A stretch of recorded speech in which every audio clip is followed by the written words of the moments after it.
নমস্কার, আমি সমরিক নস্কর। আমার আজকের নিবেদন কবি সুকুমার রায়ের লেখা বর্ষার কবিতাটি আমি পাঠ করে শোনাব। কাগজ কলম লয়ে বসে আছি শুদ্ধ, আষাঢ়ে লিখিতে হবে বর্ষার পদ্য। কি যে লিখি ভাবিয়া না পাইরে, হতাশে বসিয়া তাই চেয়ে থাকি বাইরে।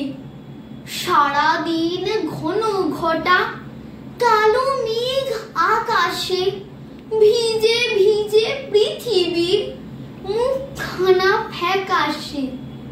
বিনা কাজে ঘরে বাঁধা কেটে যায় বেলাটা, মাটি হলো ছেলেদের ফুটবল খেলাটা।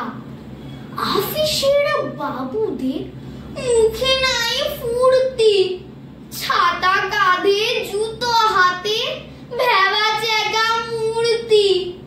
কোনোখানে হাঁটু জল, কোথা ঘন করদম, চলিতে পিছল পথে পড়ে লোকে হরদম।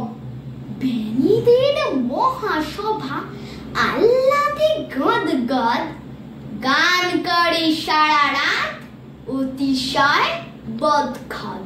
নমস্কার।